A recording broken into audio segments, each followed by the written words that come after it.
anyway, thank you guys all for watching tonight. I'm so excited to introduce to you Robyn. Many of you know her, maybe some of you don't.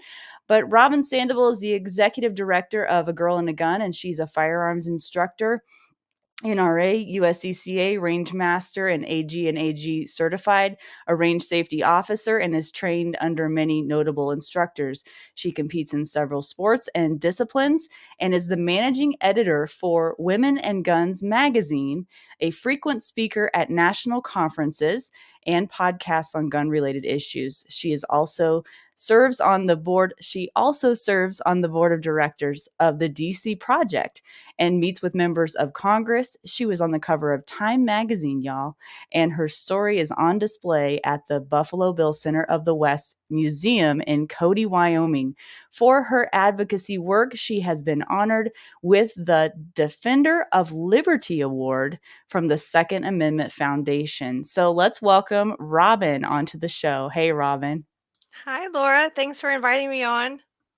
You bet. Well, this is actually the second time that you've been on, Robyn. The first time, I think it was last summer, last fall, and I had some technical difficulties, but you rolled with the punches so well with me, and I appreciate that. So, and the fact that you decided to come back. So I thank you for doing that despite the technical difficulties last time. Oh, of course. I mean, technical difficulties happen to all of us, and I always like spending time with you guys at Defenders USA. So anytime, I'm always here for you. Yeah, we have a good time, don't we? So let's start at the beginning here. I want to go over a little bit of like the title of the show was Advocacy, Leadership, and Pursuing Your Passion. And so we're going to touch a little bit on each one of those. And so let's start with A Girl and a Gun. And so if I remember correctly from talking with you previously, it was started 12 years ago. Is that right?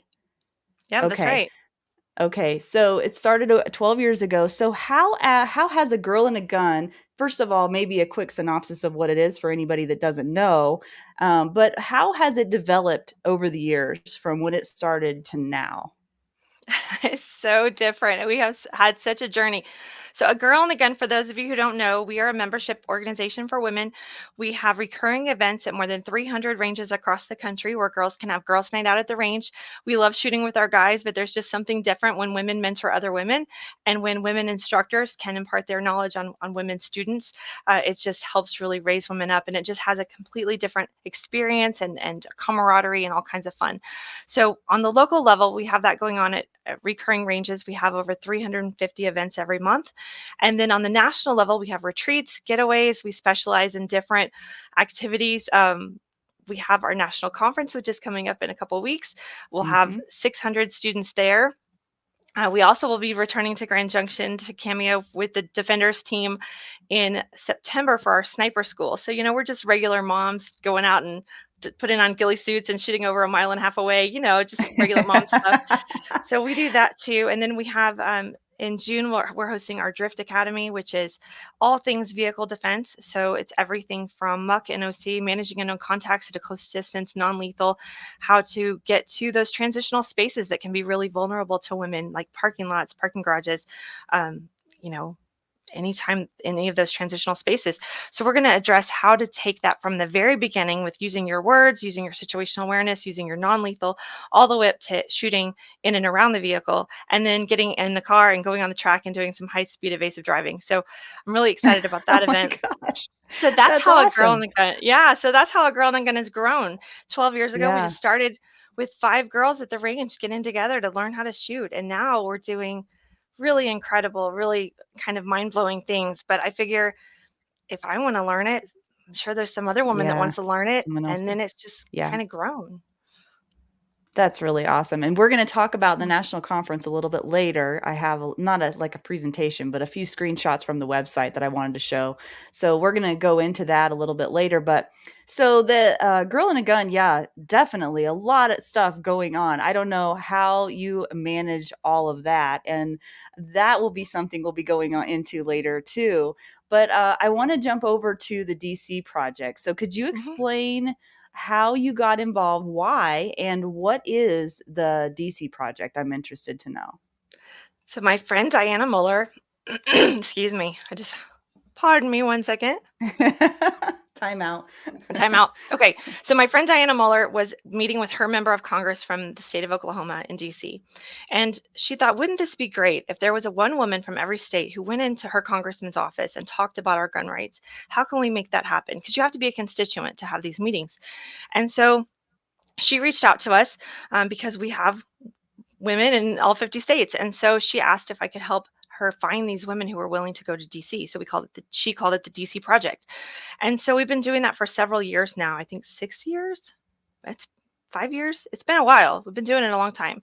So Mhm. once a year, we go to DC and we bring a group of women and we wear teal to counteract the visual of the Moms Demand Action groups, because so many women are there with their red shirts demanding that legislators take our rights. And it's really important that the women on our side of the aisle speak up about that. So I go into the congressman's office and they think we're there to talk about gun violence. And I tell them that the women that demand to take our rights don't speak for women like me.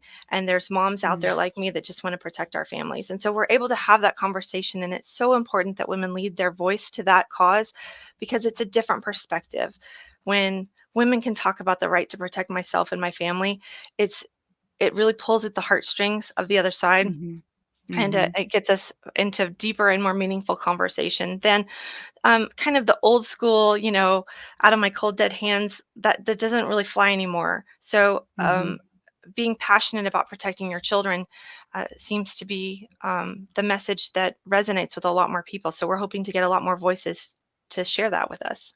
Yeah, that was one thing that I was gonna ask you about was how do you advocate for people to reach out to family or friends who may not be gun friendly? And it sounds like that you already gave me that answer, but Well, there's a lot of that's we have really a what lot of it's about. resources.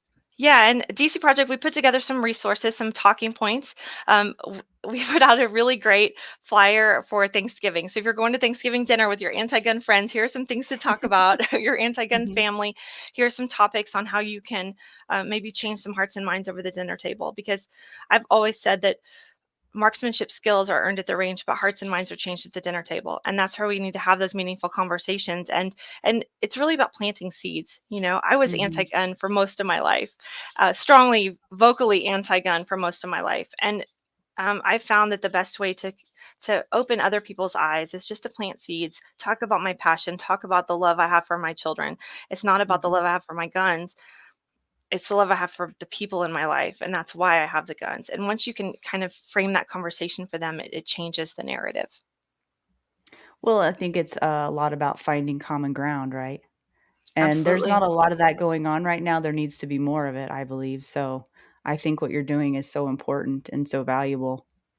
And you did talk a little bit about how A Girl and a Gun has really grown over the last 12 years. And so with that, I can imagine a lot more responsibility. But I'm curious to know, what do you believe it takes to build a great organization, but then not only build it, but maintain it and continue a growth pattern throughout? I mean, what do you think are some of the things that a person needs or a team needs in order to do something like that?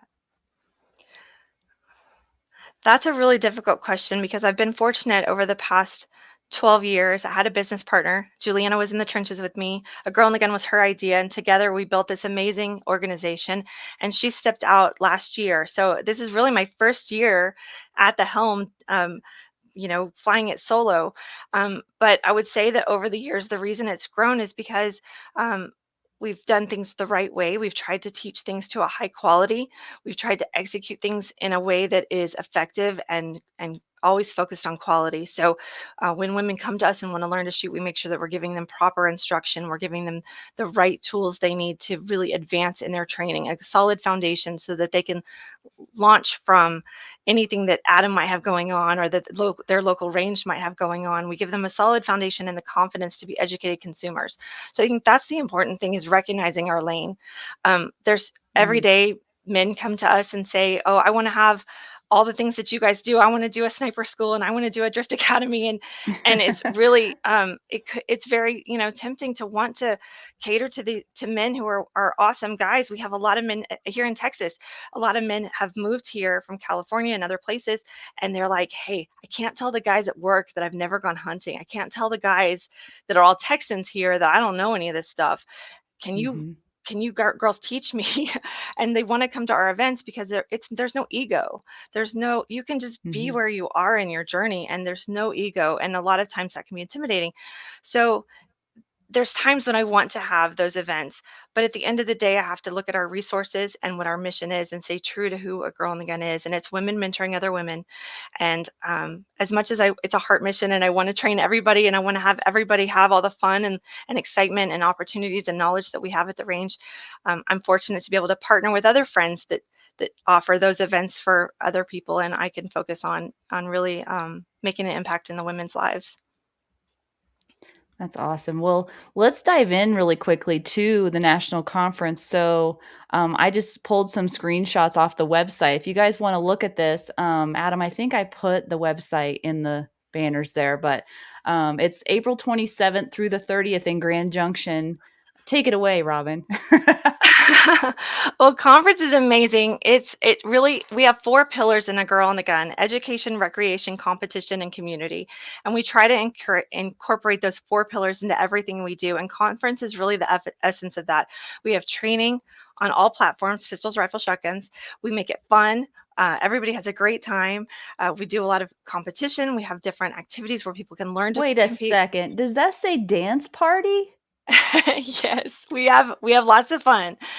And, and then we have most of all community, and that's these women will have 600 students out there, 100 and I forget how many instructors, 160 instructors, I think 130 Wow. instructors, 600 students.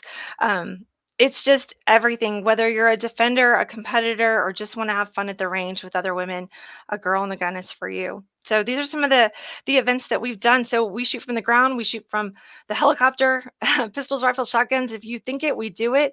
We have legal classes, knife defense, ground fighting, optics discussions, long range. I mean, if you think it, we do it. It's pretty amazing. And I'm so honored and grateful that these experts are coming to share their time and knowledge with our girls.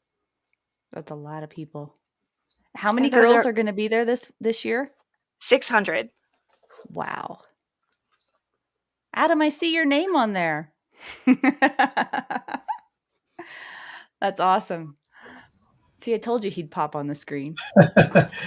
Yeah, Robyn, I'm getting to come teach at your conference again this year. I'm so looking forward to it. Hey, can you tell us the evolution of this? I think you were doing it in Texas and now you're doing it in Colorado. Can you give us the evolution of the conference?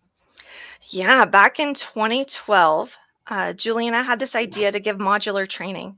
She had been with some different instructors and she found, I mean, back then it was, if we went to a class, we were the only women in that class, like hard stop. There were Right. so few women training at more, not even advanced, but just in certain circles.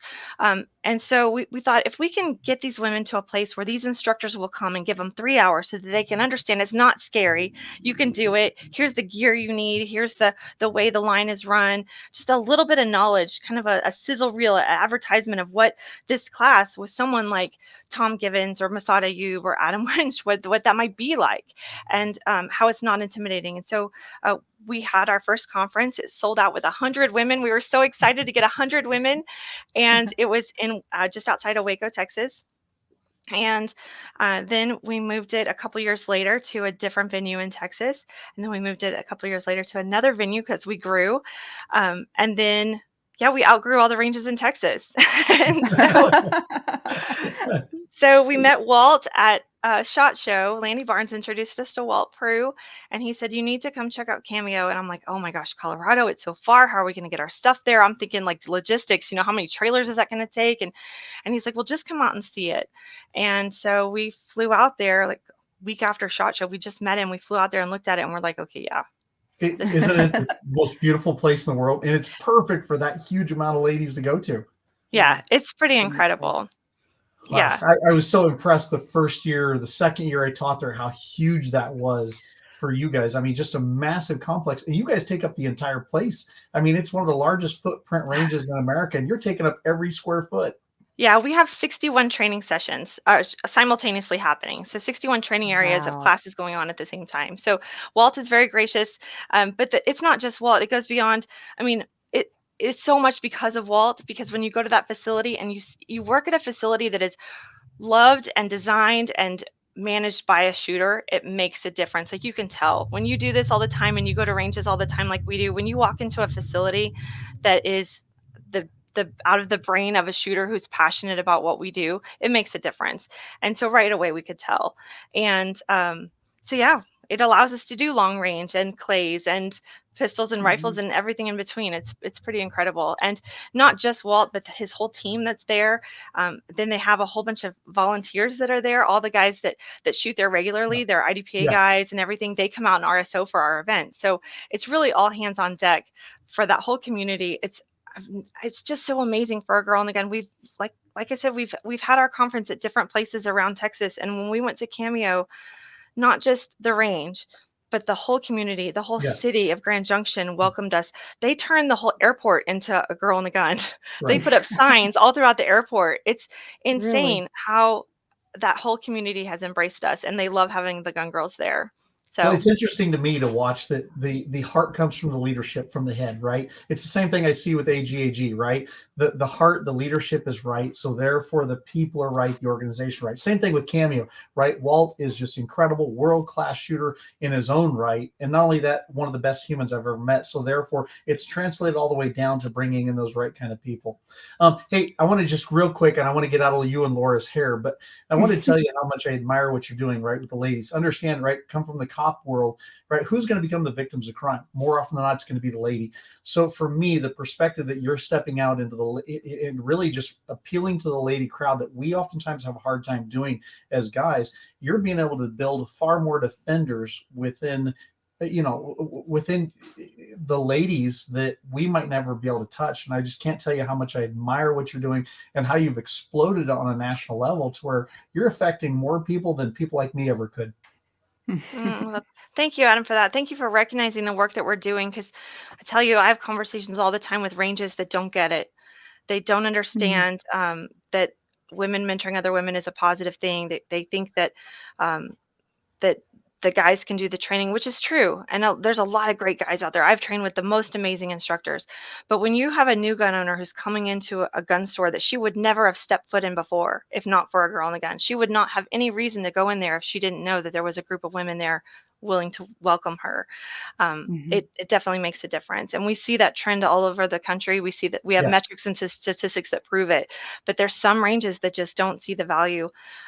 There's still some good old boy networks, and we're tearing them all down. Every time I go to a conference now, I go to a class, and I'm not the only woman there. I go to a conference, and there's more women there, and I'm like, this is amazing. 12 years ago, that was not the case, and not to take credit for it. There's a lot of women doing good work, but I know that a girl in the gun has made a significant impact in that. Well, there's a tiger below that quiet, gentle facade you have. So thank you. I'll step out. That's awesome. So then, Robyn, if somebody wanted to go, not this year, but next year, because you're sold out for this year, right? Yeah, we sold out in 6 hours. I turned Right. it on. I turned it on at midnight, and I went to bed, and I woke up at 6, and it was sold out. So girls set their Wow. alarms to get up in the middle of the night and register. It was, yeah, That is it's so cool. pretty amazing. So to come to our conference, you have to be a Girl in the Gun member. You have to be female. You have to be a member of our club, and then you have to register on September 1st. Simple enough. Yep. Okay. Well, cool. All right. So you said nothing was off limits. So I'm going to go. Okay. I'm going to go a little sideways. Nothing bad though. But guys, do keep in mind that we are going to have a Q&A at the end. So if you have any questions for Robyn, drop those in the comments, and we'll be getting to those here in a little bit. But so Robyn, you wear many hats, right? And I really admire you for this we call it the spinning plate theory, right? And I juggle lots of things in my life too, but I don't know. You have a lot of different roles, as a mom, as a wife, as a leader, and a lot of people really look up to you, admire you, and depend on you for lots of things. So I'd like to talk a little bit more about that. And one of the comments you made when we were on the phone the other day was that you were living your dream. You said those words, you were living your dream. And so that really kind of got me right here. And I thought, I'd really like to explore that a little bit more. I'd like to explore, when you said that, when did you realize you were living your dream? And how did you go about pursuing that? And how can you encourage others to do the same? Well, there's a lot to unpack there, but it kind of goes Yeah, back. that's okay. My whole life goes back to 2015. It was April 9th, 2015, and my 5-year-old wasn't feeling well, and I knew something was wrong. She had just turned 5. So we went and got an MRI, and we thought, okay, we'll get some answers. We'll make some decisions. Conference was a week away, so you know, we'll go through conference and then we'll come back and deal with what we have to do. And her brain was herniating. She was dying, and they said, don't even wake her up. Take her in your arms. The surgeon has been called. She's going straight into emergency surgery. She had a 5.5 centimeter brain tumor, and she was Oh dying. my gosh. And that kiss, as she went into surgery on April 9th, I thought that was the last time I would ever see her. So excuse me, that changes everything about who you are as a person and Mhm. as a club and as a businesswoman. It changed the club. It changed A Girl and a Gun in many intrinsic ways. That was when our journal values were established because I wasn't at conference. I had to literally say, here are the spreadsheets, you guys, here's the team, y'all do your thing. Um, and so that was a really great way for other people to step into leadership roles. It was also a great way for our leaders to establish what the values of A Girl and a Gun was. Like at the end of the day, what really matters. And so Mhm. there's 12 letters in A Girl and a Gun, and there's 12 months of the year. And so our leaders identified values that they felt A Girl and a Gun represented. And every month we take a look at those values and remind ourselves how to live those values. So A is accepting, G is gracious, I is impactful, R is real, being real, L is learning. So right now in the month of April, we're being real. That's our value, being your authentic self. And I think having these values with A Girl and a Gun is something that we live. It's not just a marketing slogan. Our tagline is it's more than shooting because it came out of that experience. Mhm. Kiara was in the hospital and she was still in ICU, but she was stable. And my mother-in-law stayed with her, and my husband and my mom drove me out to conference so I could say hi to the girls. And I went into the tent. They knew I hadn't like eaten or showered or left a room in like 7 days or something. And or maybe yeah, it was about a week, 9 days maybe. So I was kind of a zombie, and no one talked to me. They just brought me a plate of food, and everybody was there, kind of like a we got your back kind of thing. And someone came over Mhm. and said, you need to come outside. I stood up and I said, I just wanted to come out and say hi. I wanted to see you guys. And someone goes, Robyn, you need to come outside. And there was a rainbow over the tent. And Mm. it was one of those moments in A Girl and a Gun that everybody there started crying. I mean, this was back when our conference was probably, I don't know, 300 people. And it was just everyone felt that presence, that everything was going to be okay, that we're there for each other. And that's where our motto, it's more than shooting, came from. So being real this month, in the month of April, it's about being authentic, being your authentic self. My kids are kind of feral because I travel a lot. I travel a lot, and it takes the whole family to make this happen. And I thank my Yeah. kids all the time for giving me the chance to go and live my dream and to train women and to go get training for myself and to go do the things I do. Tomorrow I'm leaving town for 3 weeks, which is the longest I've been away. So it definitely takes a toll on the home front, but I'm so grateful to have my husband who stands by me, my mom that comes and helps with the kids, my kids that understand. They're 13 and 16 now, so they're okay with me going. It's still hard though, and Yeah. but it just you can't do it on your own, and living those values and allowing other people. I always say to our girls, if I can be authentically me and you can be authentically you, then we can connect on a real level and we can Mhm. both live our best life together. Nobody's Yeah. pretending to be anything. They're not. I mean, Adam was like, "Yeah, but under the facade, you're all tough." I'm really just a regular mom, and I have this passion for training, and it's the same that you have, and it's the same that everyone else has. And the great thing about A Girl and a Gun is it's just other women like me that want to work with us together, Mhm. and we're all in this together. It's pretty incredible. So, and I'm just at the foot of the mountain. I have so many dreams, so many hopes and dreams for A Girl and a Gun. I have plans for the future. We have a 5-year, 10-year business plan. Like, there's so many things I want to do and things I want to, ways I want to grow. But when your daughter is going through chemo, when your little 6-year-old is taking weekly infusions, and you realize, if I hadn't left that day job, I would be sitting in a cube and I wouldn't be with her right now. And Mhm. so the gun industry has given me this. A Girl in the Gun has given me the ability to be there for my kids when they need me, to make an impact in other women's lives, for them to impact mine. It's just, it's Mhm. so much more than shooting. Sorry, Yeah, and I think not to be all cheesy about it.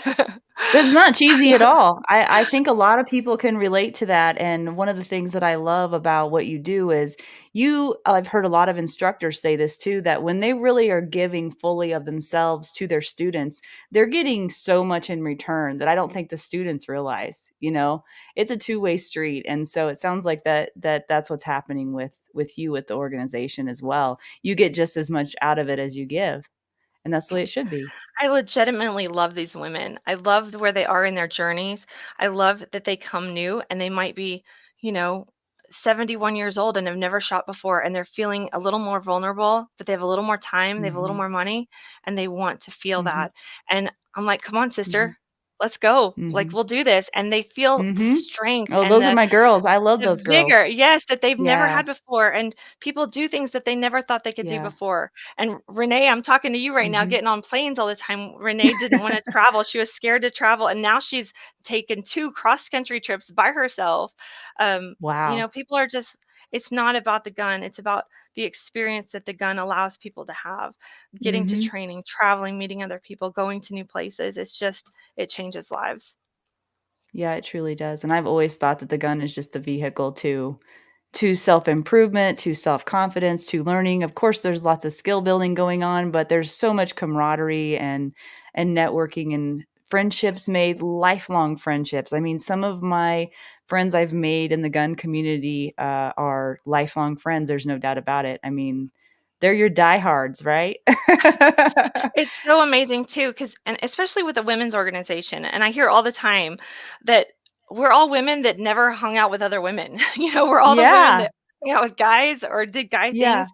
But when Mhm. you're in a different place where everybody can relate on a value level, and we want to protect ourselves, we want to protect our families, we want to be better people, we want to just be a step above, in our Mhm. lives, and nobody has time for anything less. And when you're surrounded Mhm. by that, it's just so amazing. Like, now having girlfriends, Shelly Hill and Stephanie Widener, we always talk about how we never had girlfriends before. And now Yeah. Shelly left me a voicemail the other day. Just, "You don't have to call me back. Just wanted you to know you're doing great." Like, it's just Aw. having friends like that that understand what you're going through, and Yeah. don't ask of you, but just, I mean, I've got Right. so many of those girls. Like, I could give you I could list out names, just keep coming, of women who do that to me on a regular basis, who say, "I know you're working hard on conference. You're in my prayers today." Like, I can't Yeah. tell you what that means to me. Yeah. The thoughtfulness of other people. And that's what keeps me going. Well, that is so refreshing because there is, there's a lot of not so thoughtful things sometimes on social media and other things that we see, and so, um, it is really nice and refreshing to know that, hey, we've got a tight group of people here that we can rely on and count on and know that they have our best interest at heart and we have their best interest at heart, and we can trust them and honor them and have fun, you know? And that's really nice, because I was one of those girls too, man, hanging out with the guys all the time because I didn't have a lot of girlfriends either. I don't know if that's just like a prerequisite or what, but, I think so. I anyway, think we're a type. I guess. I don't know. But anyway, okay, well, we're gonna go in the Q&A here shortly, guys, so if you have questions, pop those in the comments. I have one more question here for you, unless Adam, thinks of something, which he might. So you did speak about your daughter briefly, but I wanted to ask you, in general, what is Robin's strategy for when life throws you curveballs? How do you suggest other people deal with curveballs in their life? That's really changed a lot over the years. I think with some of the things I've really had to rely on other people. And it sounds really silly, but for me, from 2015 to probably 2017, when we were really in the, really fight for Kiara's life, um, Facebook was a huge support for me, which is kind of backwards and ironic, Hmm. but it was those moments when I was in the children's hospital in the middle of the night, you're hearing nothing but beeps and alarms and the helicopter landing and knowing somebody's worst day of their life. And it's just all Mm. these feelings. And I would post on Facebook, feeling kind of scared right now, or, you know, feeling kind of worried about something. And it didn't matter what time of day, somebody would be there. I'm there for you. I'm there with you. You're in my heart. Mm. You got my prayers. Like just having that connection with other people was really uplifting for me. And I Mhm. think that was a real beginning of a growth pattern too. I've always had a strong spiritual life, but to rely on other people for that too, to help refill me. When there were times when I was too scared to speak the words, I let other people speak them. When I was too scared to pray the words, I let other people pray them. And allowing those people to kind of lift me up in that way. It allowed me to be strong. And I think the same is true now. So relying on other people for different things for conference. I have amazing committee chairs, so I've gotten all this stuff together for them and shared with them my hope and dream and vision. And then I'm like, here you go, girls. And they're honored at taking the role. And I'm excited to see what they do with it and how they're going to execute that.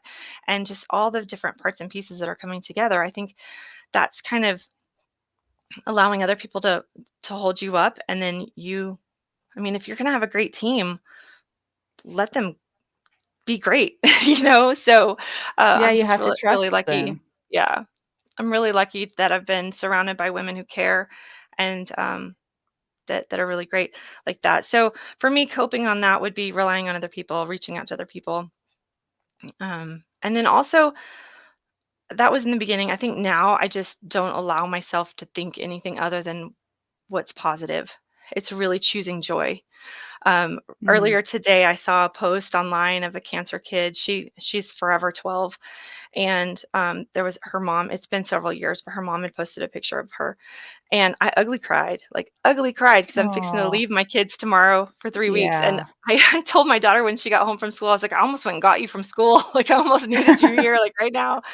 But Aw. um, at the end of the day, I choose joy every day. I know she's here and I get to FaceTime her, I get to call her, I get to come home to her, I get to hug her. And there's a lot of moms that would give anything for that, that have, Mm. their forever 12-year-olds or their forever 5-year-olds. And so just always choosing joy and not allowing myself to go down a rabbit hole of negativity. I'm going to choose joy of what I want a girl in the gun to be, what I want to, Mhm. who I want to be, other Mhm. people. And I think other people want that also. They want to be strong women. They want to be positive women. And so when someone Mhm. leads the charge, if you build it, Mhm. they will come. Yeah, there's a lot of Robyn, gratitude there too. Robyn, I've had the opportunity to meet your daughter. She seems like one of the sweetest little ladies people I've ever met. How do you foster that same joy? Right? She seemed like such a sweet, open, just as open-hearted and minded person and kiddo I've ever met. How do you foster that same attitude in somebody so young? What did you do? Well, we just use a lot of humor. I tell her, everybody's got something. And I mean, she lost her vision because of her tumor, so she's blind. And it's hard. It's so hard being a seventh grader that's blind and different from your friends and that can't see what the trends are and can't, you know, there's so many things she can't do, but there's so many things she can do.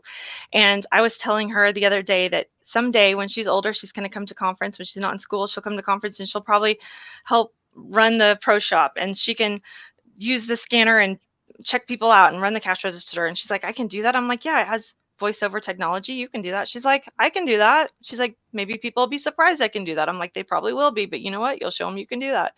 So it's just finding the technology, finding the will. Everybody's got something. I meet women Mhm. every day that have some tragedy or some fear or some mountain that they're overcoming, and that's just mine. That's ours. And so um with Kiara, we laugh a lot.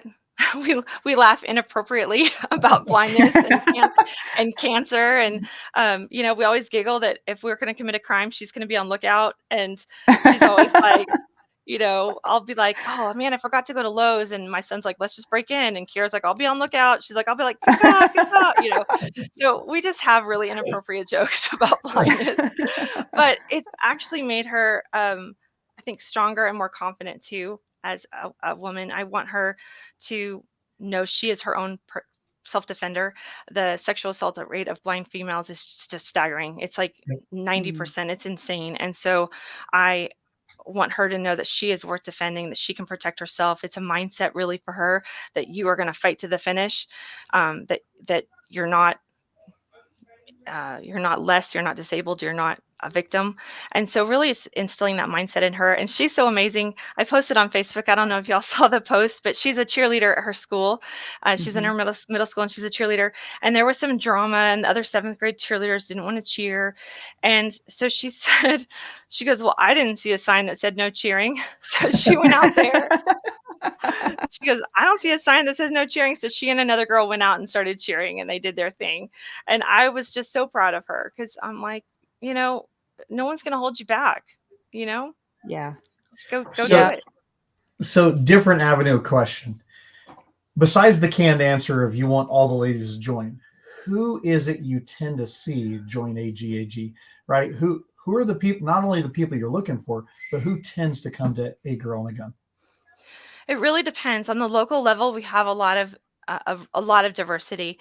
Most of the time, they're women in their 30s and 40s, professionals. But then we have breakfast and bullets. So we have girls' night out in the evening. In the morning, we have breakfast and bullets, and that's where we might see some retired ladies or stay-at-home moms. We really have a diverse section, and because we offer so much virtual training, ladies can log into our virtual girls' night outs, and those are ladies that might have little ones at home and they can't get out to the range with us, but they still want the information. It ranges across the board. At our national conference, we do have some juniors, we do have some middle of the road, and we do have some older ladies. And at our Fall Fest match too, we host the only all-ladies 3-gun match in the nation, and it's a wide variety there too. We have a lot of our super seniors that are hard chargers, and then we have some of our juniors that are it's really amazing because everyone's different in their journey. The juniors obviously are learning their marksmanship skills, but they don't have the self-defense mindset because it's a game to them. They're gamers. Right. They're shooting for fun. And then once they start hitting their 20s, now we're talking about gun ownership with a personal defense mindset. You're going off to college with your situational awareness, and the whole thing shifts. And then as people have kids, now you're thinking about being a defender of your family. And then as people get older, now you might be more vulnerable, or you might have inability to run or do other things. And now what are my safety tools I'm going to use? And so just plugging into where everyone is in their journey, we see it across the board. So I've had the opportunity and blessing to teach at a bunch of different AGAG chapters, literally around the Western U.S. In fact, I just got back 2 weeks ago from down in Texas, right, with the AGAG chapter down there. Incredible ladies. Here's what I'm noticing. Over and over and over, though they might be gamers, they might be doing it because it's fun, they might be whatever else, there always seems to be the underlying theme of self-defense. Huh?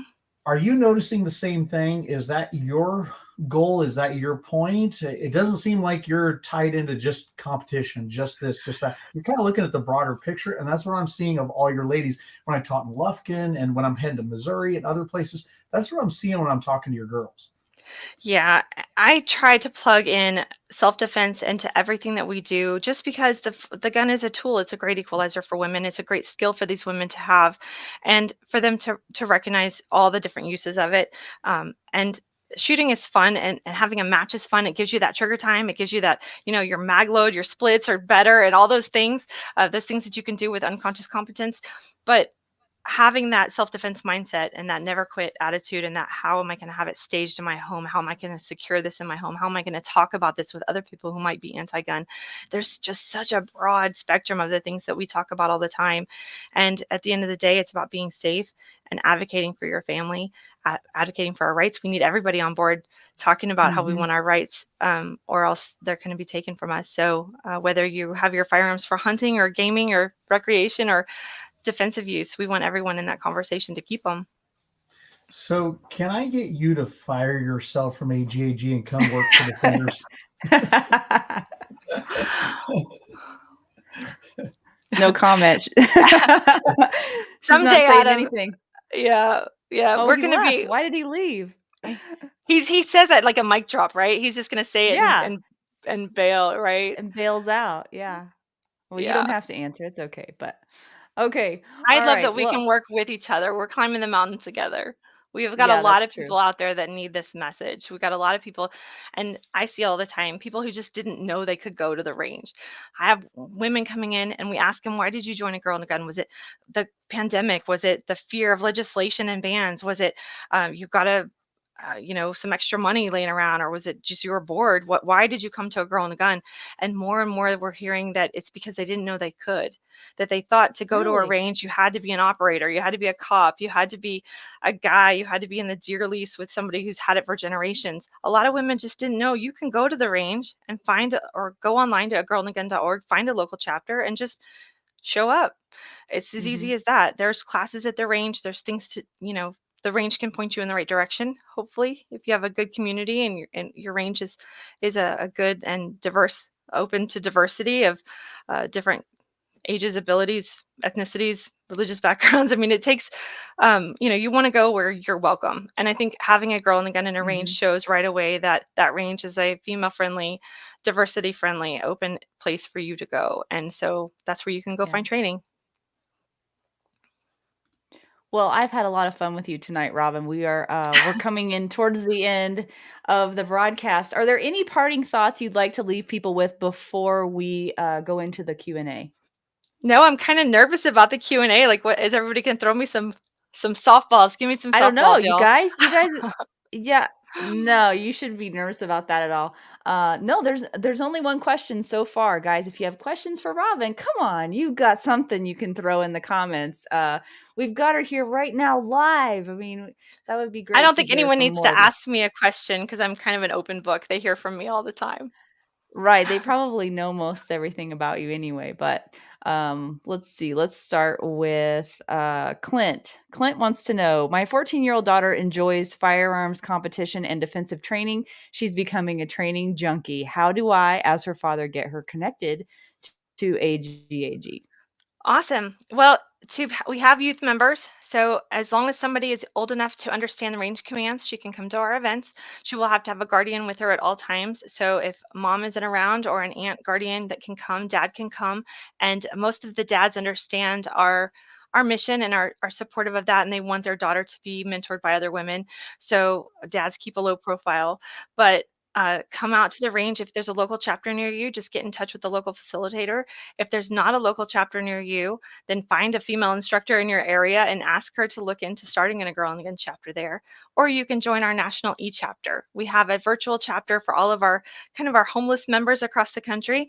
And that way ladies can be connected, still have that community, get all the virtual training, be part of the discussions.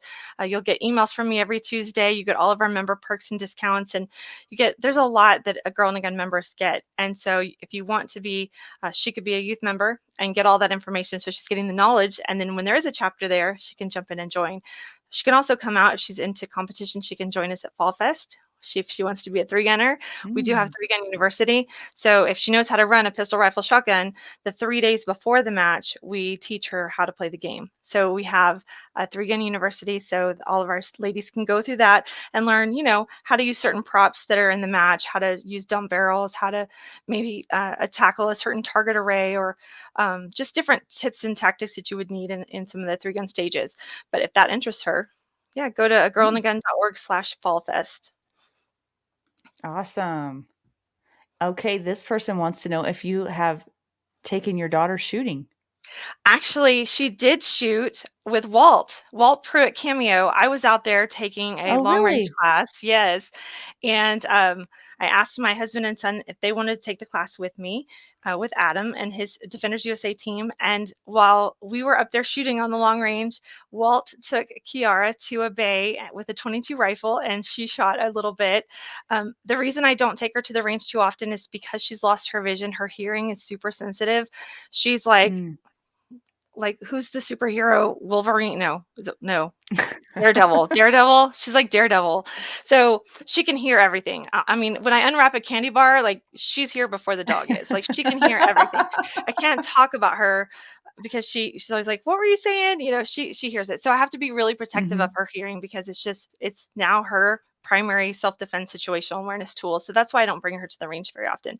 But she did shoot with Walt. She sent a round down range and missed, and then hit, and then hit, and then hit. And she was like, okay, I'm good. So she's been shooting. Finish on a good note. Mm-hmm. Oh, Adam, you're muted. You're muted. So, Robyn, years ago, I had a guy who's legally blind. I mean, he truly couldn't see anything. Legally blind. He came to a handgun course, and we ended up doing a private course. And his idea was that if they're in contact with me, and I can feel that they're aggressive, they're violent, they're there to do bad damage to me, then I can therefore legally defend myself. And I can not only defend myself physically, but I can defend myself in the courts of law. And I actually agreed with him. I'd never thought of it at the time. Ended up doing 2 full days of training with him, literally in a wheelchair, completely blind, and he did really well. Can I ask you, from your perspective, is that something that you see as a logical thing? Absolutely. Absolutely. It's our Second Amendment right to protect ourselves. And if she was to use a firearm in self-defense, she would be legally, morally, ethically responsible for that round, just like I would, just like you would. So yes, absolutely. And blindness is one of those things that it's on a continuum. So Kiara is actually blind.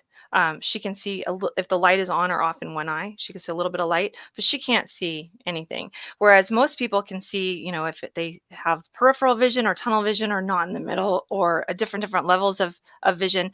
So it's not up to the Constitution. Says you have the right to protect yourself. The right shall not be infringed. So it's not to say if you can see this distance or this ability, or that's just not appropriate. The fact that we're all responsible for those rounds is what matters.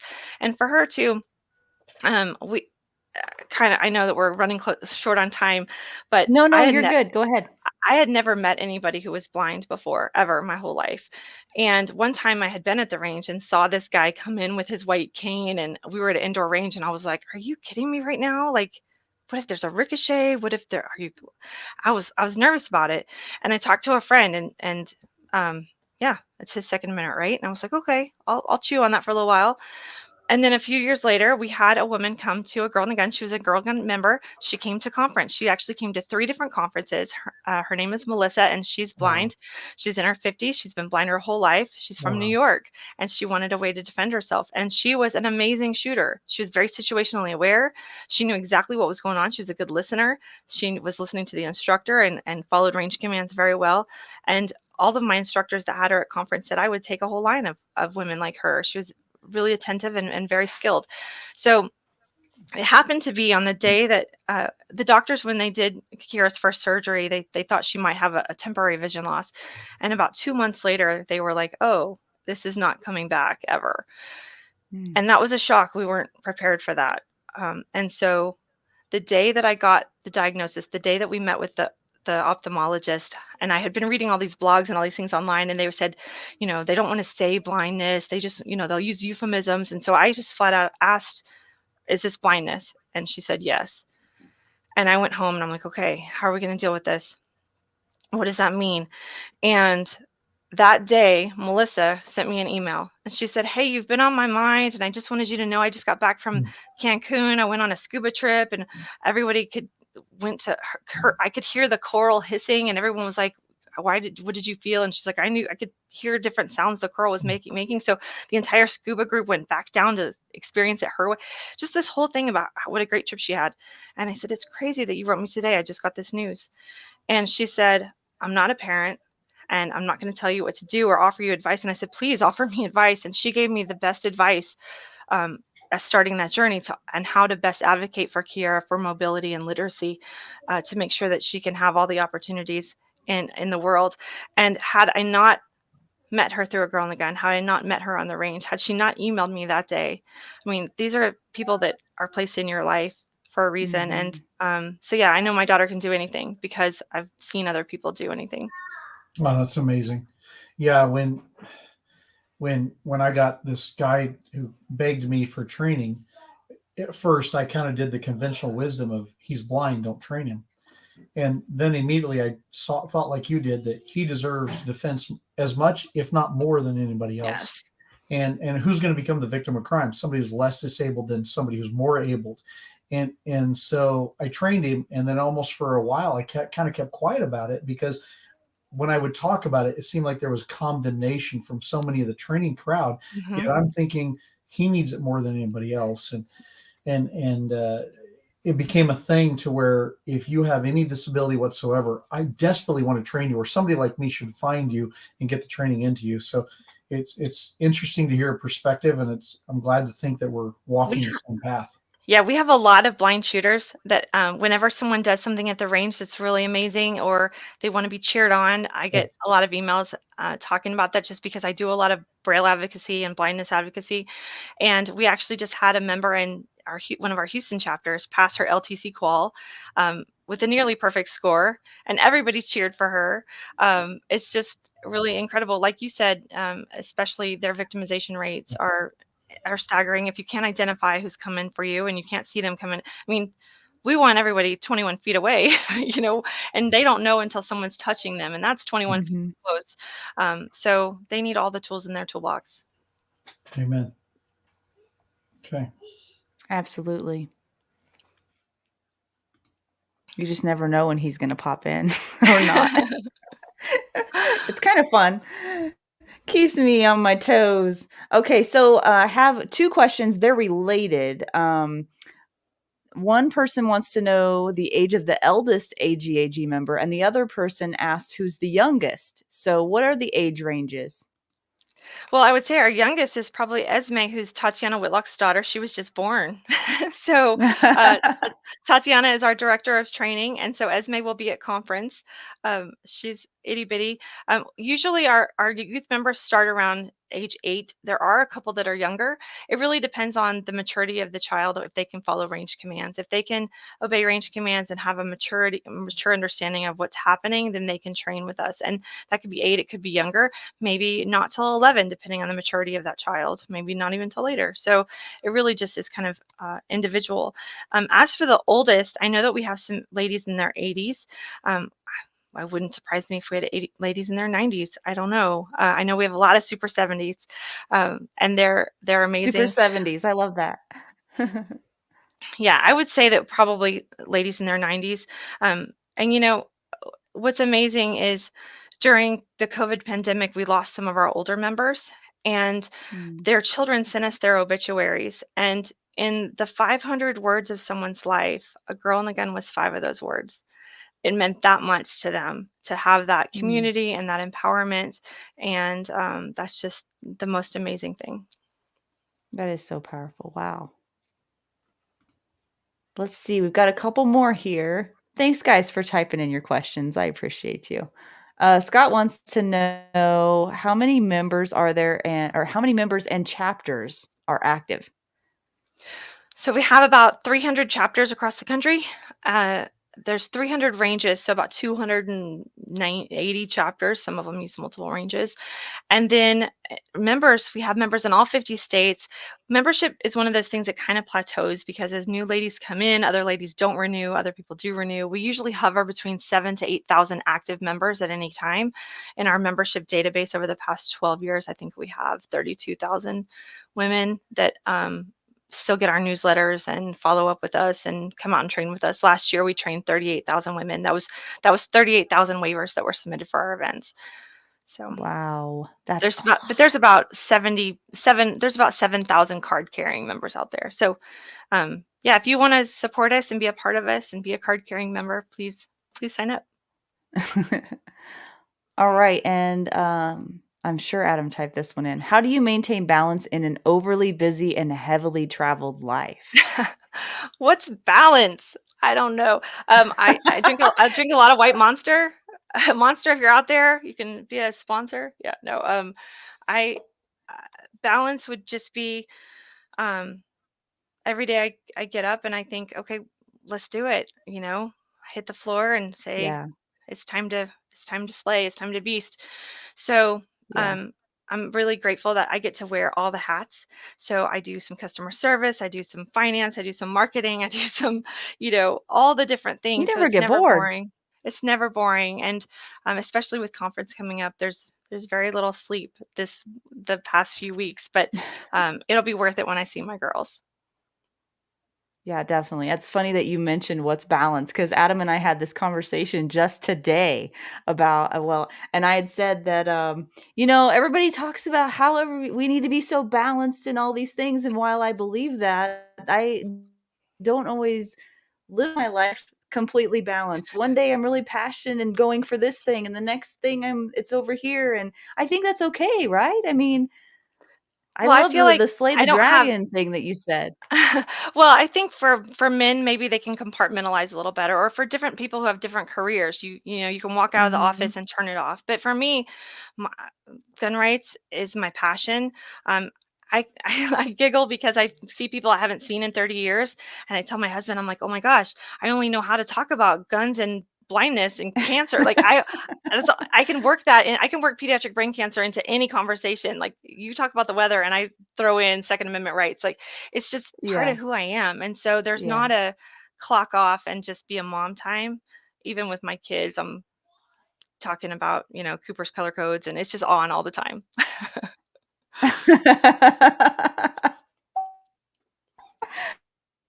I love that. Well, There's we are running into our mark. I'm sure, Robin, you have, I don't know, maybe you have some packing to do perhaps before your early yeah. flight tomorrow morning. But gosh, we so appreciate your time. I can't thank you enough for coming on tonight. We've had so much fun with you, and I hope to have you back sometime. And we didn't have any technical difficulties this time, so it's a win.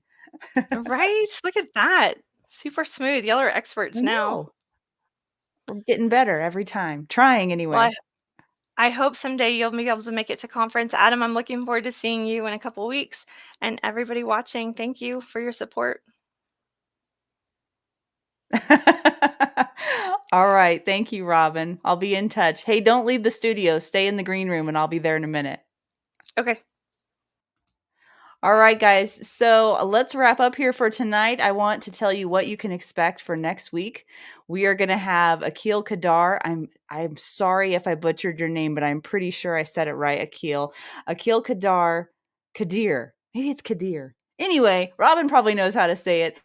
Anyway, Akil is the founder and lead instructor of Citizen Safety Academy. His background is as a firearms instructor, started at age 12, teaching urban youth in his father's gun club. He followed in his father's footsteps, becoming an NRA certified instructor at the age of 22. He's been training civilians for over 30 years and training law enforcement for 25. His passion is teaching regular people how to keep themselves and their families safe. So we see an ongoing theme in all of the people that we have on. Great hearts, great quality of people. And hey, guys, if you find value in what we're doing here at Defenders Live and you want to help out, we could sure use some help. So go to defenders-live.com, go to the partners page. And if you don't want to contribute on a monthly or a one-time basis there on the homepage, you can go to that partners page, and anything that you purchase from that partners page will help Defenders Live and it'll help the great people that we're partnering with. So anyway, we are looking forward to next week with Akil, and we hope to see you then. It'll be Wednesday evening at 7 p.m. Mountain Time. We'll see you then. Until then, take care.